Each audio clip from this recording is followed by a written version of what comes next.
that weekend when reality hits and you say, oh, what we see is what we get. Maybe not all of what we get, but close. Let's talk about what the Rangers might do yet. Next, it's the DLLS Rangers podcast.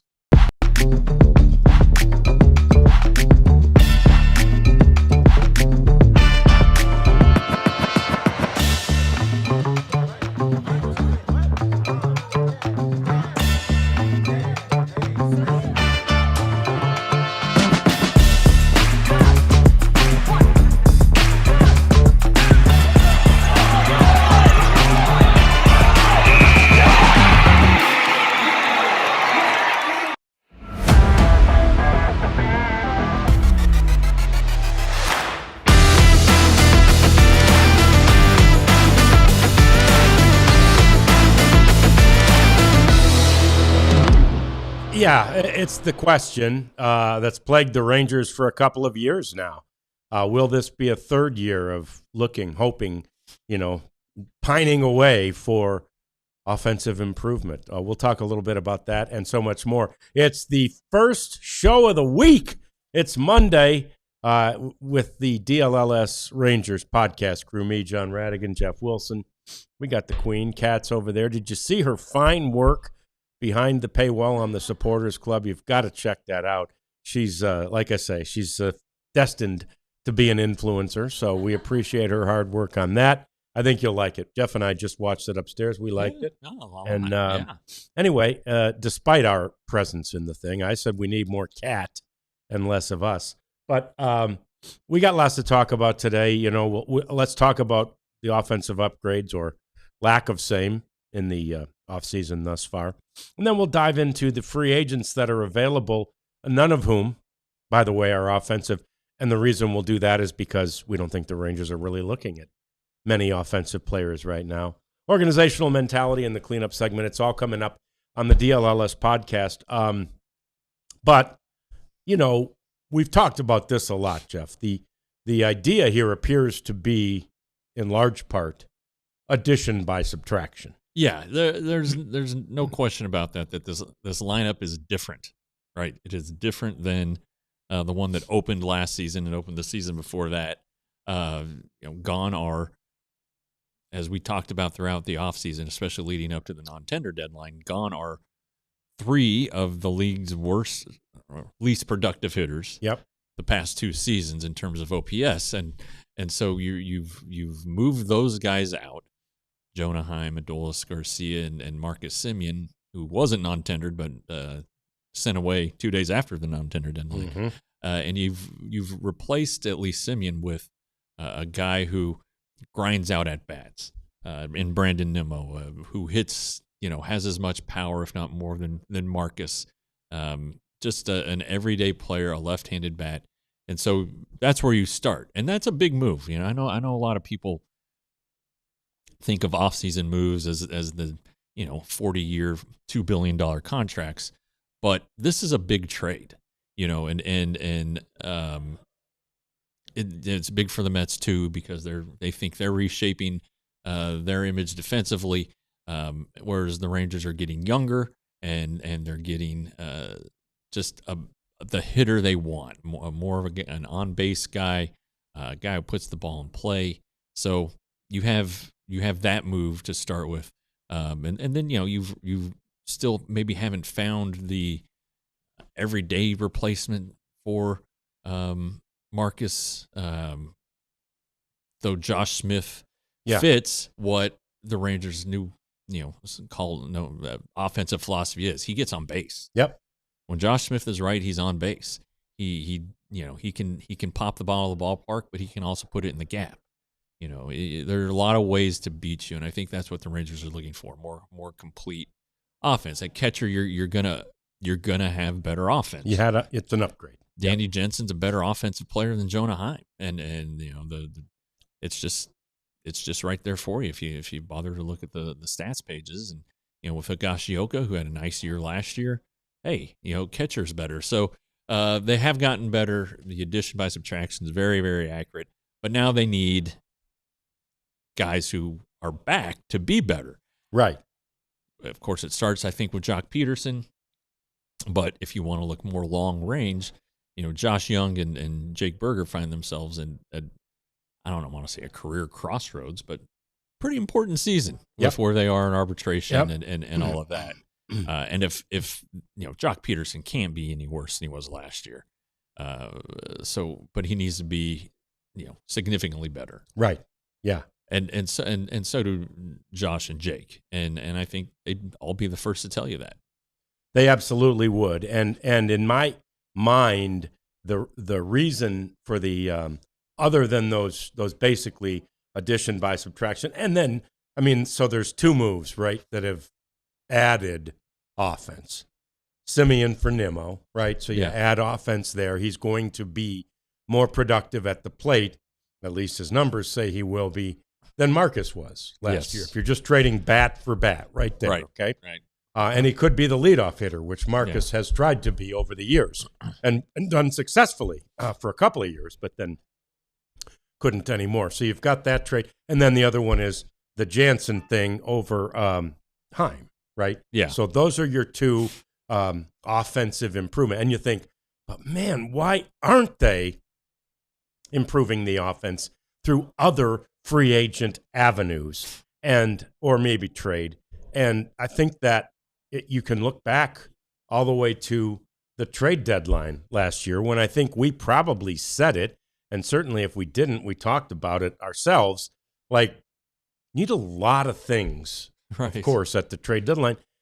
And they got three pitchers, right? Two relievers and Merrill Kelly. Yeah. So they got three pitchers, and you're like, the pitching's number one in baseball right now, and you got three pitchers. I think that is because anything to improve the team at that point, right? And those things were designed to and easily could have, maybe didn't, but easily could have improved it.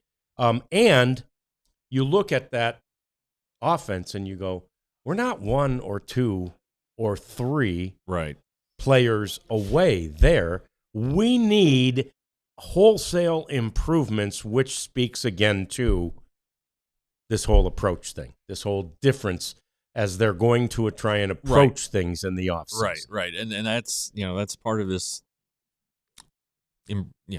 potential improvement, if you will, is that they want to be multi-dimensional, and they just haven't been that the last couple seasons. And really, you could say even in 23 they weren't, because if you go back and, if you want to go through the postseason and Adolis Garcia was hitting the ball out of the ballpark. Corey Seager, won the World Series MVP with three because he hit 3 home runs in 5 games. Yeah.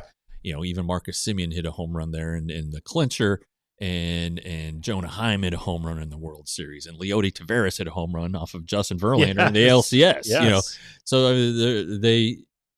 they were power first.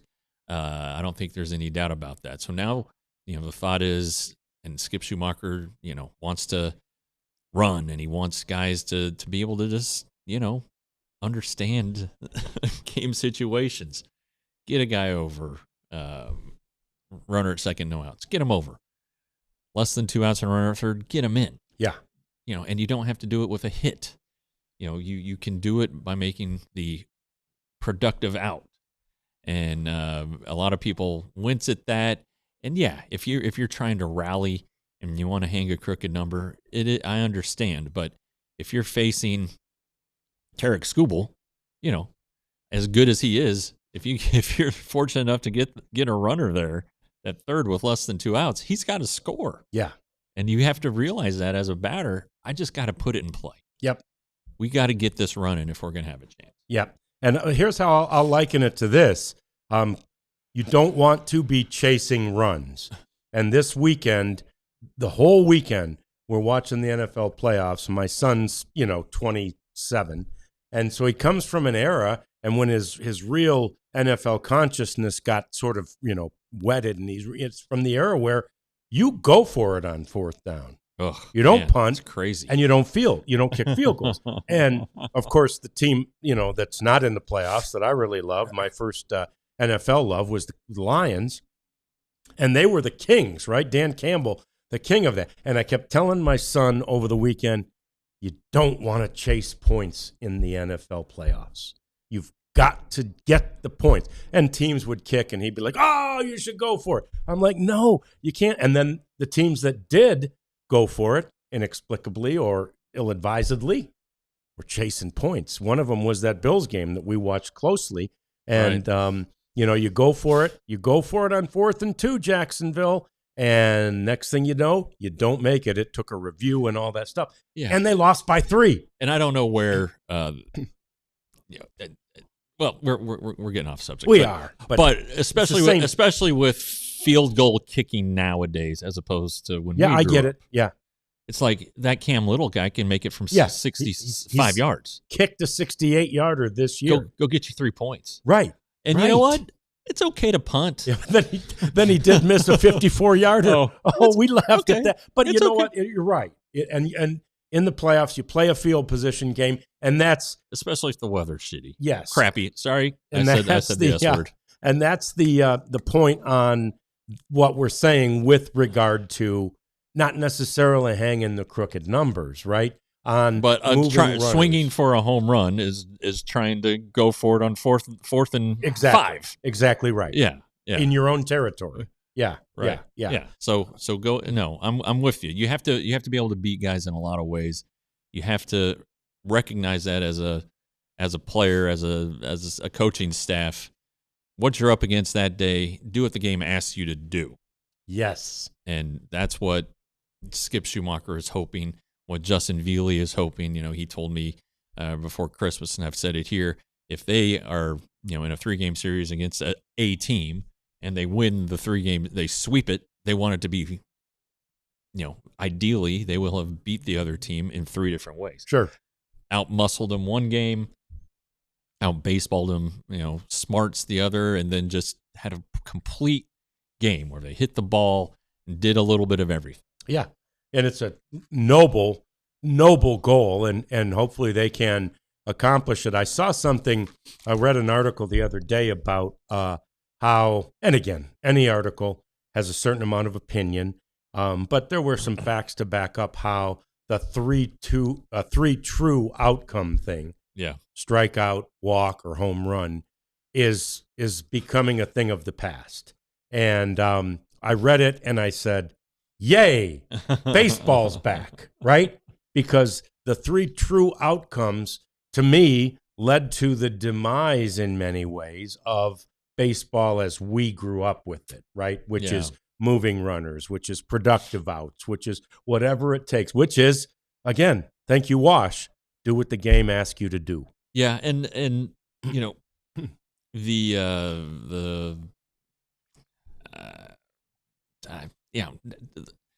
I can't think of the dang word, but when striking out became less taboo, right? When people are like, I struck out, I don't care. Yeah. It's just an out. That's not necessarily the case when there's a runner at 3rd and 1 out, and a little fly ball or a grounder to second changes the entire game. Yep.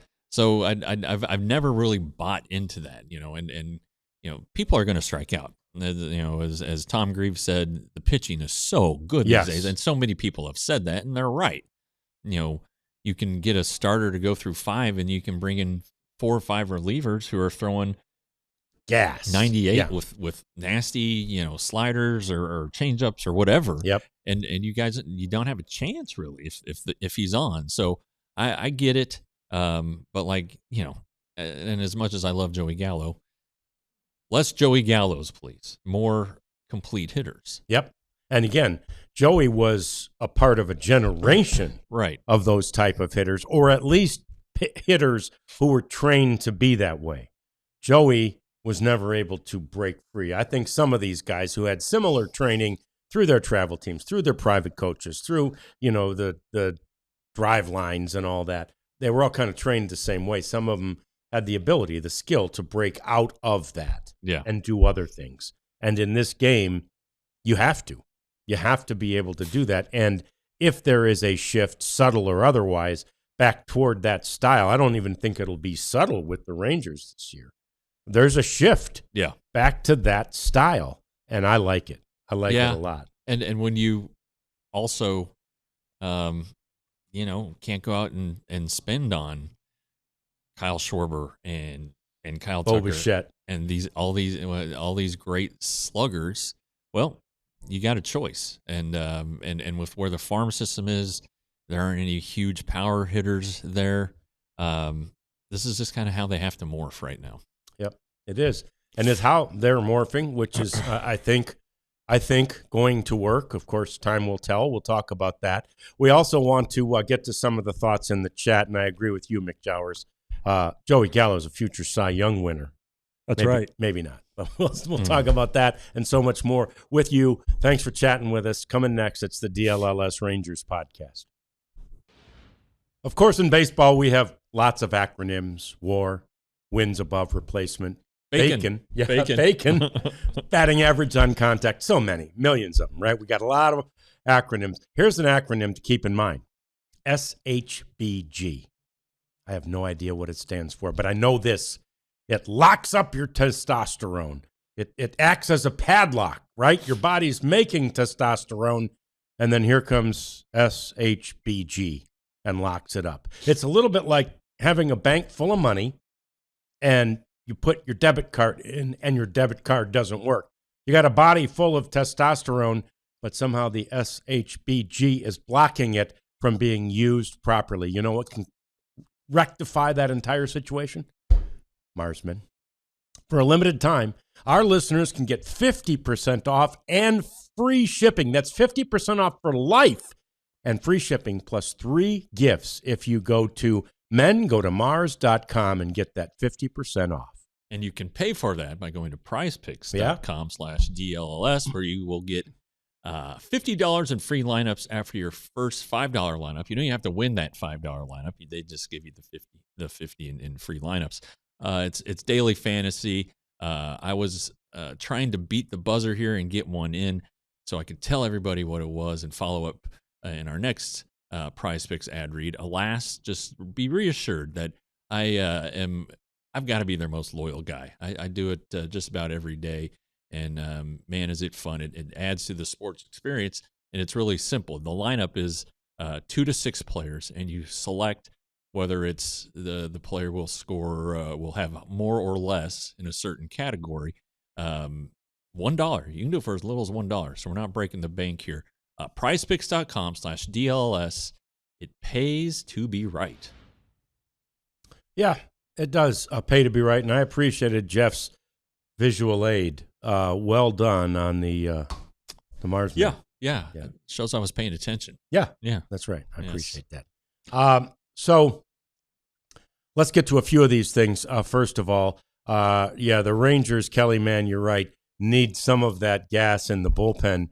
And really last year, that was not their recipe for success. Yeah, they made a conscious decision to prioritize strike throwing over velocity, which occasionally comes with free runners. And so they thought it worked. And so they went with it again. And, like Chris Martin doesn't walk anybody. Sean Armstrong was pretty good about it. A lot of those guys were good, pitch to contact. And, with a good defense, theoretically, you're going to get a lot of outs. And anyway, but still, it would be nice to, have a guy come in and just blow a guy away on 3 pitches, and I think Cole Winn has that potential. He can touch 98. Of course, Emiliano Teodo can throw it over 100.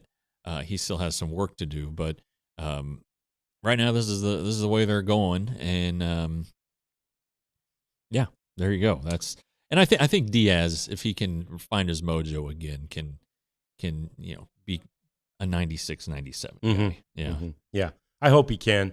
And so the other thing that, we have to be prepared for is this is likely not going to be a gas bullpen, right? It's just not. It's not, and they're not spending at that level. And I suppose there could be, but the guys they're bringing in, have brought in so far, unless they get to those guys, they're not going to be up there doing what Tom Grieve was describing, which is coming in and just throwing gas and making it almost impossible for the hitters after the great Rangers starters leave. There's that.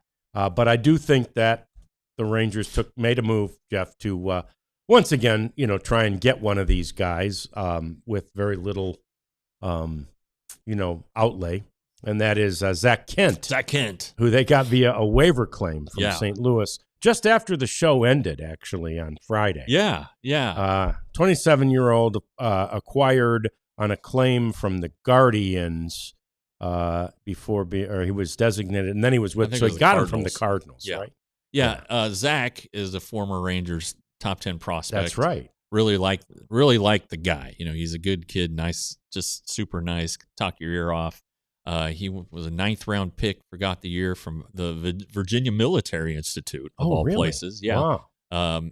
So the thing, he was a starter with the Rangers in the minor leagues, hurt too much, but when he was healthy, he had a 4-pitch mix, and it was pretty good. The stuff was pretty good. And at one time, when the Rangers were evaluating their pitchers, they had a top tier of guys, and he was right at the top tier. So he's got talent. He's made his major league debut now. He's managed to stay relatively healthy. Hopefully he would make this team, or at least add to the depth, be able to come up when needed and provide some quality major league innings. Really like him again, and hope that Zak Kent actually, with a detour or two, becomes a nice Rangers draft story. Yeah, so he was in the organization from 19 when he was probably drafted. Then, of course, he was not listed as 20 because he wasn't high enough to be one of the guys they kept around for the minor leagues in that horrific 20 season. And then 21 through 23. In that time, 258 2/3 innings, 288 strikeouts. Yeah. Zach was good, especially at Frisco when he was healthy. And then I just like the kid. So good. Hooray. We'll root for him. In the meantime, there are other free agent pitchers out there that we want to run through and discuss a little bit, who would certainly all be possibilities. How realistic? Certainly depends upon the budget and what the Rangers have decided to spend. I saw Sport Track, maybe somebody this weekend, after we had talked about it, says that the Rangers thus far have committed $176 million and change, which is lower than the number we've been looking at. And I don't know if that number was accurate, but if it is, theoretically, that gives them more and gives us hope. Yeah, and I don't know what all goes into the CBT. Like when you look at this breakdown on Sport Track, I really, they say they're sticking to their guns at the $190 million, and I break it down. I think honestly, there's like some insurance stuff in there. I'm not sure, but anyway, I like I've kind of morphed to a Sport Track guy. But as we all know who the best remaining starting pitchers are: Gallen, Suarez, and Framber. They're probably going to be out of the Rangers' range now. Yes. But and they want no part of Framber, right? No matter what his price. Yeah. And so anyway, I looked at some guys. Ranger Suarez, who has pitched for the Phillies, was an all-star last year, left-hander. A lot to like about him. Just makes sense that Ranger should be a Ranger. Well, yeah. You know what I'm saying? Ranger, though, has never made more than 29 starts in a season. Okay. All right, so, you're kind of dealing with another Evaldi DeGrom guy. So you're still going to have to make up the starts. But, hey, pretty shiny. Zach Gallen, workhorse. Okay, we'll go ahead and say that. Yeah. And the thing that might make you wonder about Zach is last year his strikeouts per 9 were down. He was really bad in the first half for the Diamondbacks. had a nice second half, but in the second half, the strikeouts per 9 were way down. But then again, so were the walks per 9. So I think Zach Gallen's the best of the group out there. I know some people have said Chris Bassett, who last we saw was pitching as a reliever for the Blue Jays in the postseason, did nice. He's a little bit older. Yeah. Sport Trek has his projected value or market value at 14 something, which would seem very doable for any team. Sure. But and then I looked at Nick Martinez. Yeah. Former Ranger, made his debut in 14, was the absolute shocker of all shockers to be in that rotation to start the season, which turned out to be completely and totally miserable. Went to Japan for 4 years, came back, has been a good pitcher. Yeah. He made his career high in starts and innings last year, but really he's a swing man. I don't know that he's a 30-start guy. He doesn't strike out anybody. That's the knock on Nick, is his inability to strike out batters. But he can fill a number of roles. And you're talking about a Rangers team that is weighing whether Jake Latch should be a starter or a swing man. And when Cody Bradford comes back, if the Rangers just add another starter, that's 5. Then you would maybe have a Latch. No room for Nick Martinez unless you commit to him as that fourth guy. Right. And I looked at Zach Littell, who the Rangers had in camp in 23. To that point, his career was highlighted by a mound situation with Gabe Kapler with the Giants. That's right. I can't remember if he flipped him the ball or what he did, but it carried over into the dugout, a little argument, and then Zach was optioned the next day. His career's really taken off as a starter. Strikes out more than Nick Martinez, doesn't walk anybody, and that's good because he gave up 36 home runs last year. Oh, boy. So that all these guys aren't perfect. No. And then I looked at Jose Quintana. Oh, no, Nick Martinez is almost 36. Oh, I didn't know he was that old. Yeah. But you know what? It makes sense because 2014. He was a college guy. Yeah, he went to Fordham. He was a college guy. Fordham Rams. Yeah. And then I looked at Jose Quintana, is 36, I believe. Was a really good pitcher, 10 years ago. He still knows how to get outs. He just doesn't strike out that many guys. His walks have gone up. So all these guys have blemishes, and that's the position the Rangers are in. I think that's also why they're starting to consider maybe more than they should Kumar Rocker as a potential guy, because when you think about the value, is what you have any better than what you would be getting in the, right. But the fact of the matter is they need depth.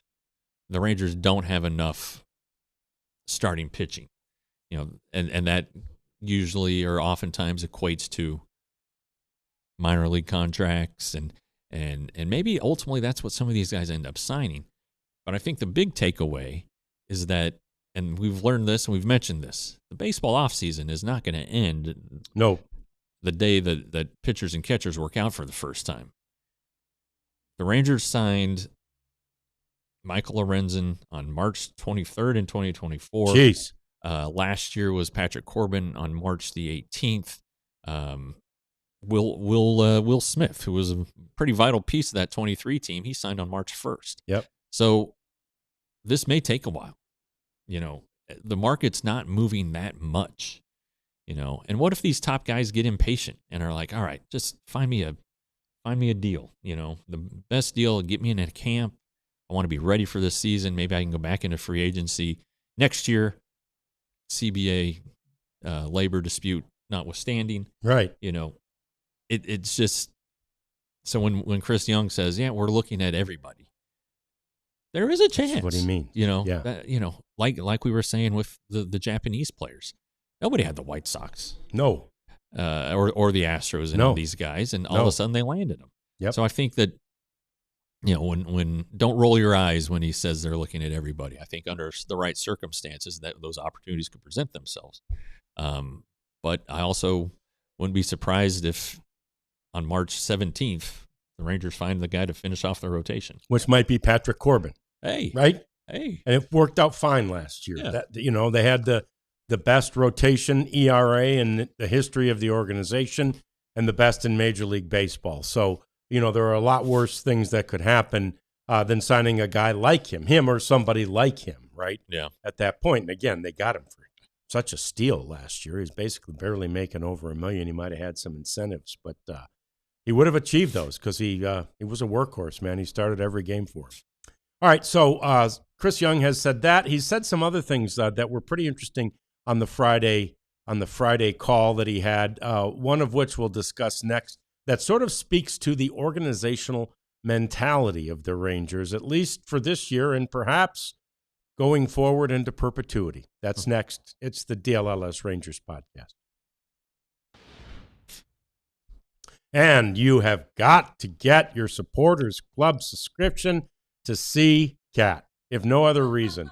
No other reason. The first shot you see on the newest video is Kat pulling up to work.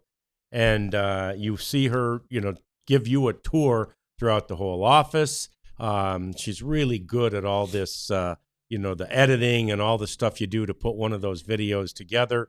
And it'll remind you of one of the coolest videos you see on any of your favorite social media outlets. So go there and see Kat's work and see how little we have to do with this program. And yeah, Kat's like, you're welcome.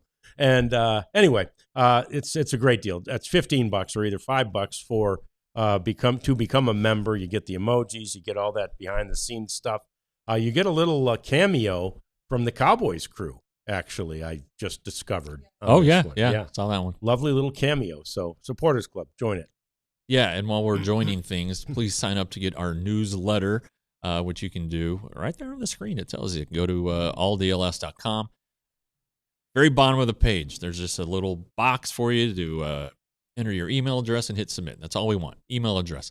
And you will be added to a list to receive the handiwork of our friend Ali from the Cowboys beat. Look, Ali's on top of this stuff. His headline today, Mavericks got punked in Chicago. Nice. Yeah, I think that one speaks for itself. And just vignettes. So the Mavs, yep. And of course, what's that one guy's name? Anthony Davis. He's hurt again. Hurt again. Yeah, and you got some Cowboy stuff, some Stars stuff, and it's good times. And it's free. Yeah. And it's in your inbox. Yeah. You really don't have to work to get it. So become a recipient of our newsletter today. Yes, it's a great idea. We encourage you to do it. Love seeing all that. Is that Leon's wondering, is the lotion? Yeah, here it is. Here's the lotion. It's is it from a Marriott? Clarence's body lotion from he stole it from a Weston. He yeah, stole it from a Weston. Beautiful. Thank you, Clarence. I've got a lot of cuts and stuff. I'll lubricate. But anyhow, I love the stuff in the chat. There's a big debate developing about, Kamar Rocker. Look, our stance is, we'd both rather see him. Official DLLS stance. Yes, get more seasoning, right? Yes. Love it if the Rangers are able to get a starting pitcher who will allow the organization to just let him grow at his pace, and not force him into it. That said, when you start looking at all the numbers and everything and budgets and this and that, he may be your best option. And then, toss him in the water and say, sink or swim, kid. Yeah, I also don't think that spring training is the perfect place for Kamar to work on. I mean, it's a good place to work on the things he was taught last year, or worked on in August and September while at Round Rock.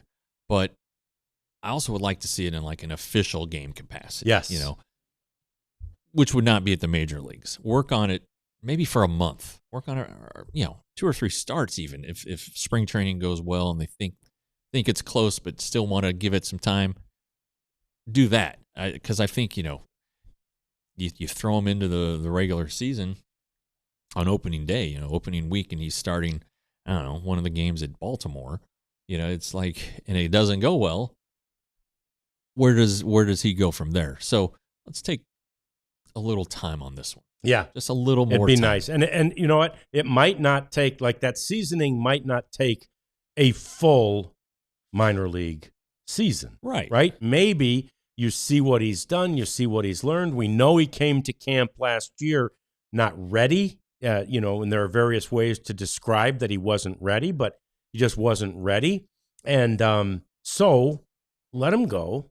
First of all, he comes to camp ready, which I'm sure he will. Yeah. I'm sure they had a talk with him about that. He comes to camp ready. He improves somewhat there. Then you let him go into the minors for a little while, and he improves there, and you go, man, he can do it here. They didn't draft him because they don't think he'll be able to be a major league pitcher. You take him with the third pick because you fully believe he'll be a major league pitcher. Yeah. And it's just a matter of time. I agree. And that's the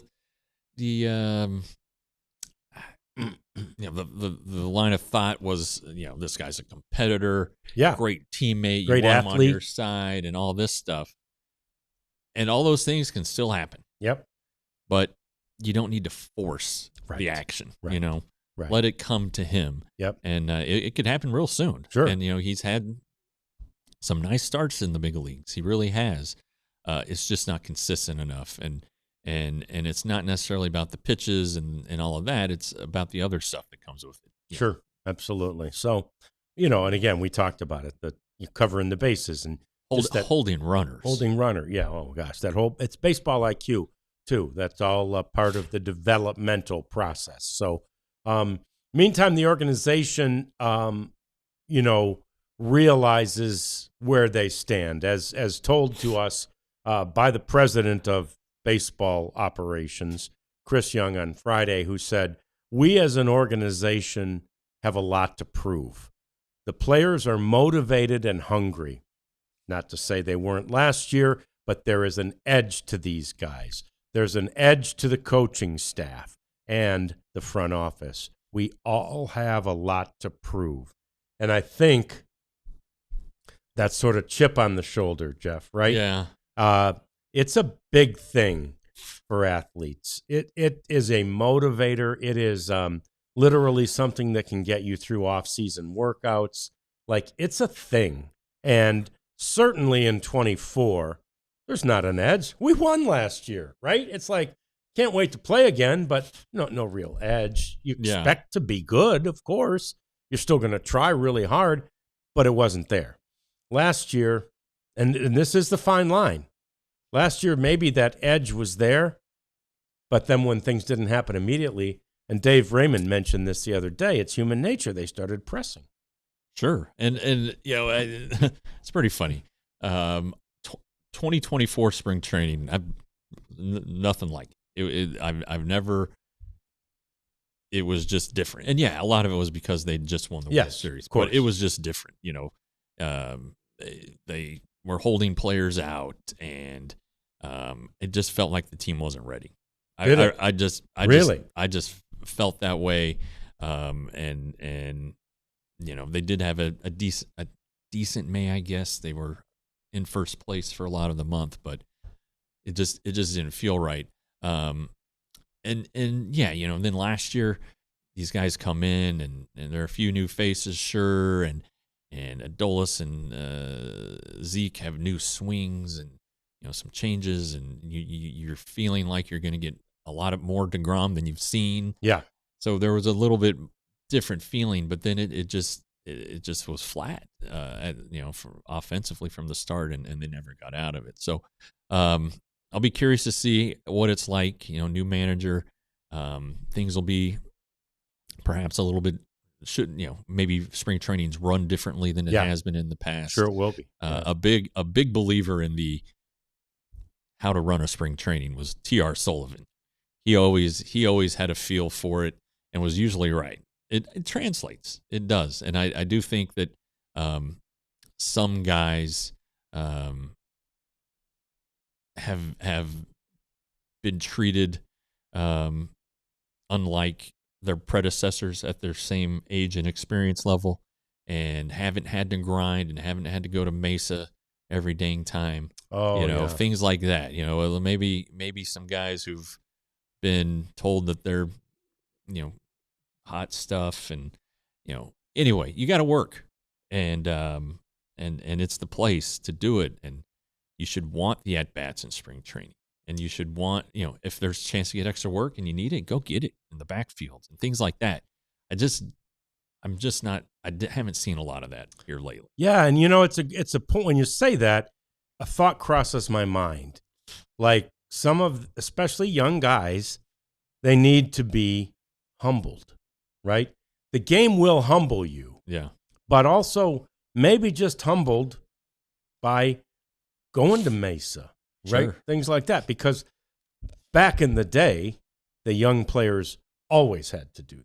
Always. Always. That was there. Yeah. And especially in Florida, oh my gosh. Right. When they were in Port Charlotte, Florida, like it was a thing to get to a lot of those destinations for the road game. Yeah. 2-3 hour drives sometimes. Yeah. That's why the Florida spring training is no good. I mean, Arizona. Yeah, they're all compact. If I'm a free agent and I have the choice between a Cactus League team and a Grapefruit League team, yeah, I am going Cactus League the whole time. Yeah. No question about it. But anyway, you're right. And, I covered the beat when there was still spring training in Tucson, but there would be veterans who'd make the Tucson trip. Yeah. I mean, they get to drive themselves and they get to leave early and all that, but still, it just feels like it's so different. Than it used to be, and I don't know what precipitated that change because players have been getting paid a lot of money for a long time now. Yeah, I don't know if there's something in the CBA that we're not aware of. I just don't know, but man, I don't think the goal at spring training should be how fast can I get to the golf course. No, it should be how good can I get and be, yeah. And do I feel good about what I've done? And if not, can I get a coach to come throw flips to me? Sure. Something like that. And, Bruce Bochy, I think maybe his first year here, told me a story about spring training and making the trip. And, of course, he was with the Giants. They were always in Arizona, in the Valley of the Sun, if you will, the Phoenix area. But he's talking back in the days when they still had to go to Tucson. He said every single time we played there, Tony Gwynn went. Yeah. Right? He said, and I told Tony, you don't have to go. You're Tony Gwynn. Yeah. And he's like, I'm going to go. I'm going to go. And Tony at one point said, I got friends. Well, then Boach sees him there with his friends. These friends are fans, right? But he doesn't want to disappoint these people. That's who Tony Gwynn was. Yeah. That's how and so know this, that old timers like Boach for sure are cognizant of that. They notice it.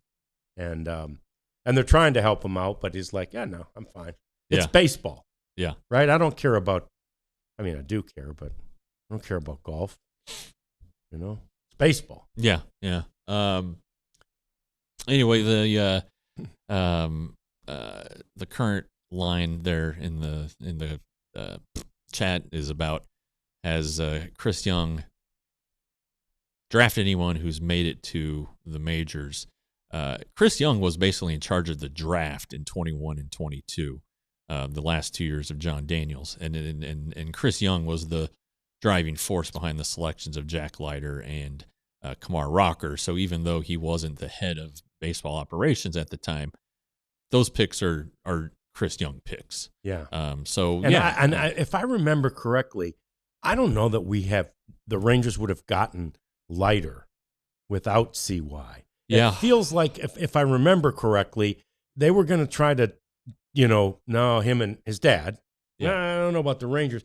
And then CY had a talk with them, if I remember that right. Yeah, Chris was big on it, really, really big. So, like Ross Fenstermaker right now is kind of the GM who's in charge of player development and stuff like that. So Ross, you can put some of these picks with Ross too these last couple of years. So we'll see, and then we have the international signing deadline or period that opens Thursday, and then the Rangers feel great about what they have coming in, and we'll talk about it Wednesday on the show. But Yeah, the draft is it's a tough one, and the Rangers struggled for a long time. Basically, I would say the philosophy changed in 19. I think they went 6 straight years until this year. Yep. This last draft of signing college guys. Yep. They went kind of took out some of the risk of drafting these super talented, athletic kids out of high school like Lewis Brinson. And Gallo and also So anyway, that's change. The draft talk. That's draft talk. That's the philosophy of this organization right now. It goes back to that. We have a lot to prove, and see why in that conversation mentioned the front office too. I mean, they're as competitive as any of them. So there's a lot to prove for all these guys this year. Let's hope they can prove it. Hey, more coming up. It's our cleanup segment. Not a lot there, so we may be relying on you guys in the chat too. That's coming next. It's the DLLS Rangers podcast.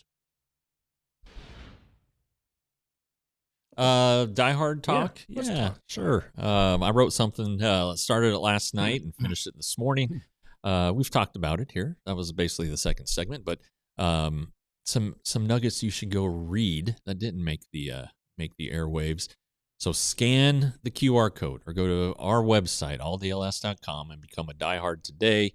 You can do it for $79.99, but weren't you saying something about no, there's always sales that they don't tell us about. Let's check this out. And alldls.com/intro. $59 for 1 year. Okay. You get a free t-shirt, you get 20% off our events, 20% off our merch. But more importantly, you get access to everything we write. Most of our items are behind the paywall, and it's great stuff. Not just me. I would never say my stuff is great, but the other guys are great on our other beats. And it's just, if you want to be a great sports fan, you got to be a DLS diehard. Yeah, and I'll say he's great, and they all are, right? So it's a bargain. I didn't, like I say, they don't necessarily update us on what the prices are. So that was real time. $59 right now. You can get the shirt. Hats are cheaper. Hey, let's revisit that. $59.99 for 1 year with the free hat. Oh, that's with the hat. $36 for 1 year. Look at there. God, we're just saving you guys money. Shirt. Do it. Yeah. So go do that. Just scan that QR code. alldls.com/intro. Okay. Yeah. And then you're wondering, but how the heck will I know where the shirt is that I want to pick out? Store.allcitynetwork.com, baby. That's it. That's where our merchandise is available. You can go there. The new ones are apparently out. The Sports Over Everything. I think there will be more. Yeah. Do you have yours? Oh. Stand by. Let me see it. That's beautiful. Sports Over Everything. And I'm sure they're going to have more design features and, kind of like the Hello Win Column one. Like that was just the words and the logo. We're going to have more. But those are available. So go there. Store.allcitynetwork.com and get yourself a shirt today. All right. So as like burying the lead or whatever, people in Chicago were extremely happy on Saturday evening. Yeah. As Caleb Williams led the Bears on a historic comeback against the hated rival, the Packers. And I think the Bulls won that night. That wasn't the Mavs game, was it, Saturday? I think the Bulls played somebody else and won on Saturday. And the news broke that Alex Bregman was going to sign with the Chicago Cubs. Yeah. 5 years, $175 million. Yeah. Good for the Cubs. They, needed a bat and, hope that he stays healthy. He really is, all the Astros stuff aside, he's a pretty good guy to talk to and, and enjoys the game, and he's a good ball player. And apparently, he really is a good clubhouse guy. Yeah, sure. Yeah. Sure. Yeah. It's interesting though, his last I guess calendar year, or calendar 15 months from becoming a free agent for the first time, and basically the deal he is he got more obviously from the Cubs than he would have the Astros if he'd taken their kind of lowball offer, what was thought to be a lowball offer last year. Surprised the Red Sox didn't want to keep him. I just thought he was built for that ballpark. A lot of deferred money in this one, so I think more guys are catching on. More teams are catching on to the Dodger way. Well, and get this, maybe it is, as I've said, and I brought up the Randy White story when he was getting, $100,000 for 20 years after he played, or whatever it was in those days, right? That was a good chunk of change. The Bregman contract from last year, $15 million last year. He gets $5 million in January of 28, and then $2 million each June from 2035 to 2044. So $2 million a year every year for those 10 years, right? When he's clearly by 35, he's not playing, right? So he's retired. What's your retirement? Can you get your MLB pension yet? Well, I don't really need it. Yeah, right. Yeah. I'm getting $2 million a year from the Red Sox, and because of the deferred money with the Cubs deal, he may be getting deferred money from the Cubs then too. I think it's brilliant. None of us are. Well, some of you are. I'm not. Like, if I ever had the chance to do this, I would have done it. I'm not great about always planning for my future with the money. I'm like, I got money, let's spend it. You know. Right. And this is such a great way because you got plenty of money now. More than enough, and you'll have plenty of money coming in the future. But the word I heard out of Boston is that they are actually devastated that he didn't sign with them. They wanted to sign him. They offered 5 for $165. And by the way, step up. I mean, if you really want him, go 5 for $175. But they wanted 5 for $165. $165. And I guess if you put it all together, that would have basically been 6 for $205 over the life of his contract with the Red Sox, which is a heck of a lot more than he got offered last year. But he did turn down, I'm pretty sure it was 6 for $171 in Detroit. And this, as a Detroiter, angers me.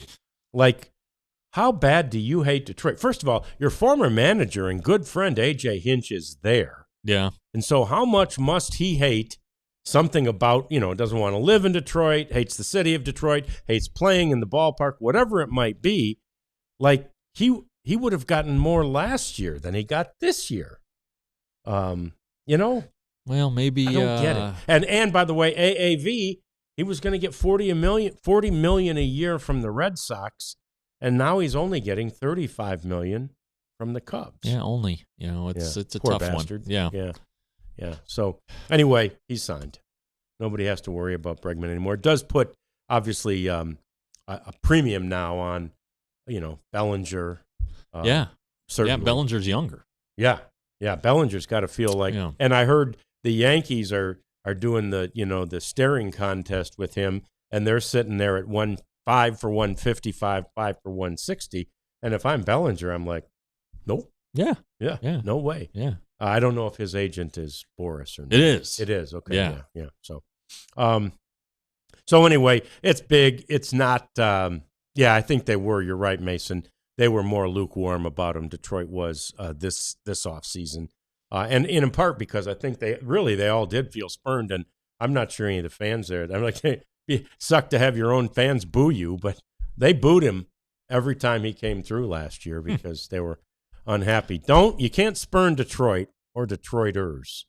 You just can't do that. Now my brain works this way. Spurning fans, yada, yada. You see the video of the Eagles fans throwing beer cans at the 49ers fans before the game. I did not see that, but God help me. That doesn't surprise anybody. That is right? just so ridiculous. Yeah.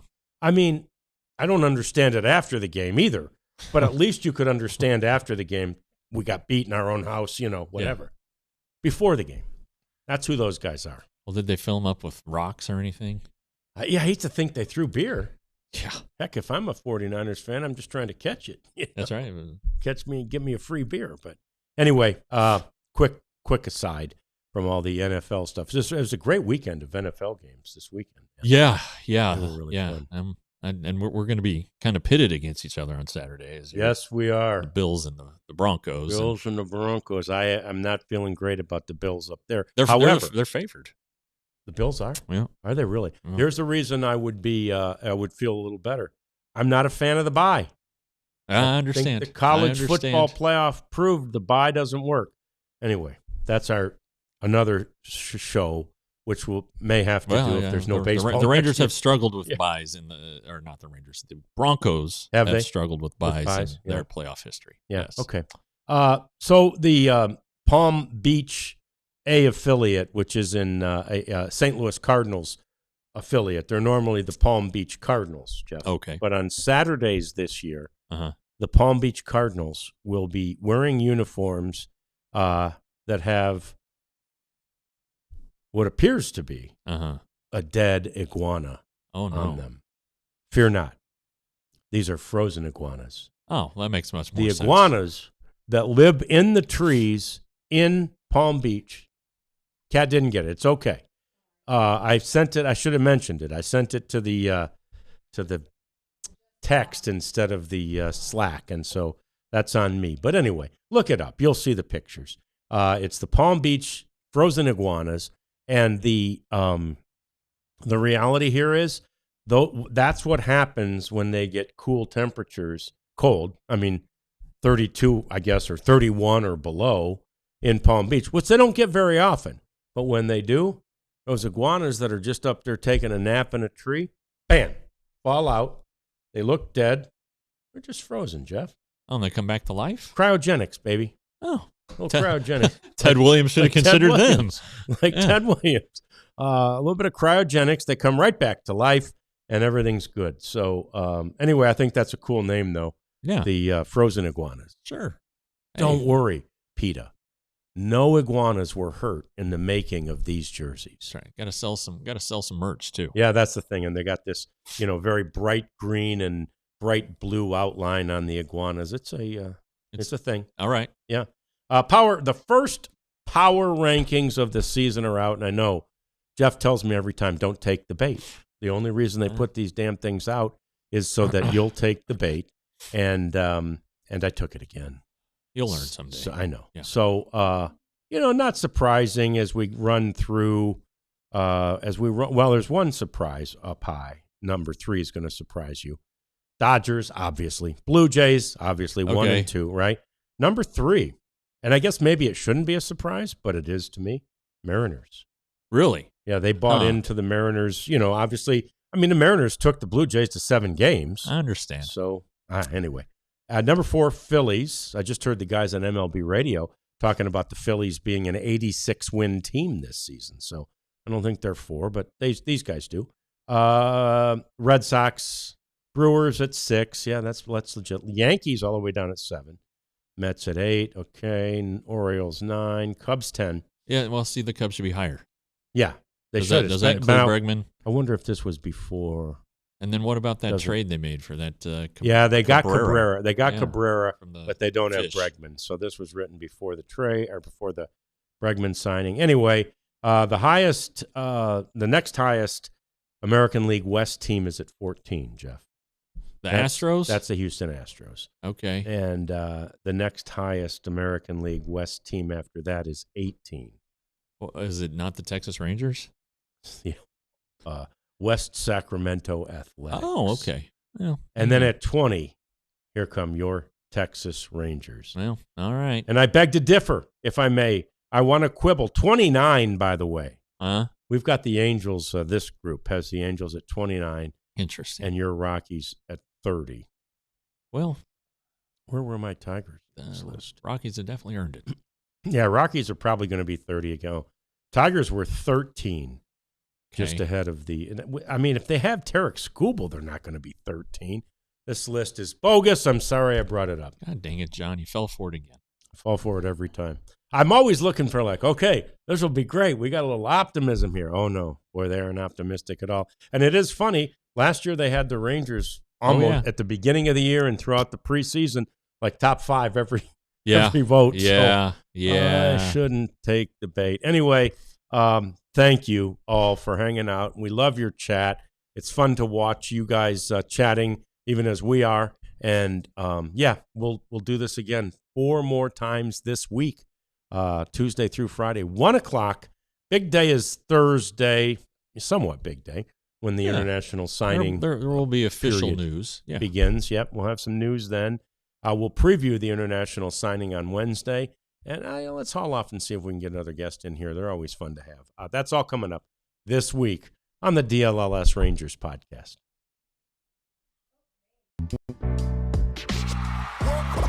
We all silly like the mayor.